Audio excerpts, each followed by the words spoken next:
Step 1. Place a curved scud hook into the jaws of the vise. Begin tying the thread on at the eye of the hook. Secure it all the way down, and then snap the thread off to take away the excess. Want to put a good thread base down here so our materials have a good foundation to be secured on. Be careful of that hook point. And then bring the tying thread, once the hook is covered, back up to the hook eye. Step 2. And take some fine copper wire, secure it in up at the front. Little trick here, just pull it to length so you don't have to cut it. And then bind it all the way down on top of the hook shank. Doing it this way, make sure that the wire is firmly in place, as it's a smooth material and can pull free sometimes. Again, return the flying tying thread back up to the hook eye. Step 3. And take a manageable piece of pearlescent electrobraid, secure it in place at the eye of the hook, and binding the waist ends backwards down the fly to really secure this in place. Tying in the shellback this way makes for a really durable fly, as you'll see when we secure the rib after we created the body.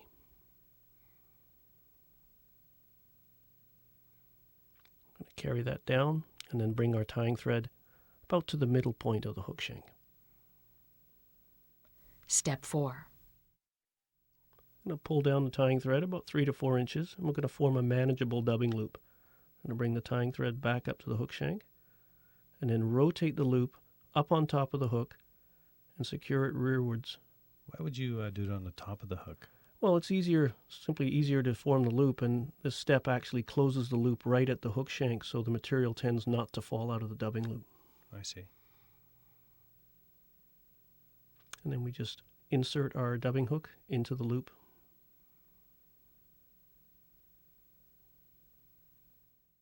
Step 5.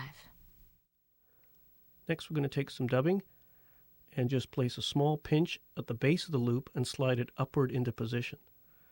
Notice I'm not using any dubbing wax here. I'm just allowing the pressure of the loop to hold the materials in place. And this is the simplest way to do it. At the bottom, slide up into position. And then we're just going to give the dubbing tool a few quick spins using my fingers and tighten the loop up until the fibers radiate out. About 90 degrees is good. Do the fibers tell you pretty much where to stop twisting it, or do you just know what the tension is by feeling it? There's a little bit of feel, but a good simple rule is when those fibers radiate out 90 degrees, the loop is tight enough, because you don't want to go too tight and risk breaking the thread.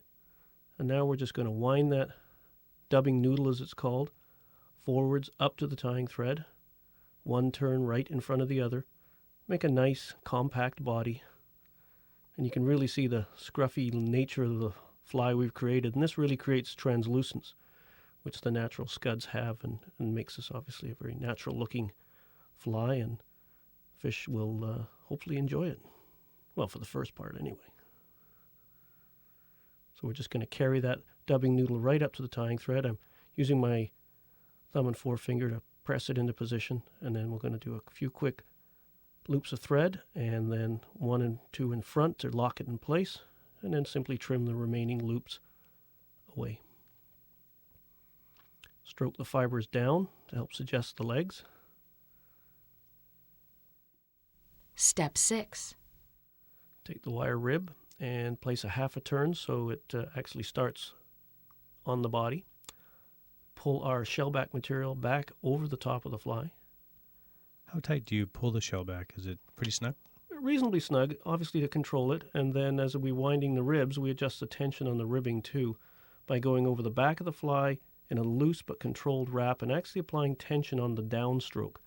And what this does is the rib now places itself firmly on top of the fly, and the shellback material won't roll. The wrapping motion can cause torque, which causes the shellback to roll out of position. And the ribbing gives it the segmented look as well. Yeah, provides segmentation, a bit of flash, and a little added security. And we're just going to break that wire out of the way, saving our scissors lives, and the little tag pulls back under the thread. Step 7. Now we're going to whip finish the fly by just placing the whip finisher onto the thread and then winding around at the eye of the hook. 3 to 5 times, though I tend to build the head up with the whip finisher and remove it when it's complete.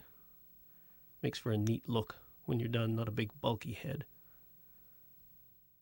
Step 8. Now we're just going to trim the fly to shape.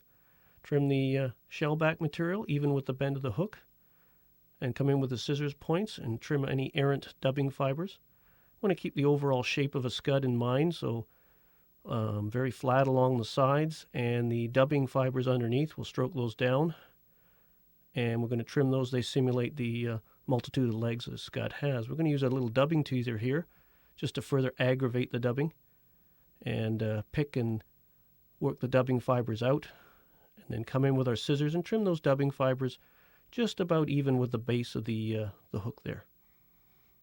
Again, keep the overall look of a scud in mind, and you can trim and preen these flies for what seems hours on end until it just looks perfect. Is that a good fly to use most of the time? Yeah, scuds are an excellent fly to start with. They're a staple.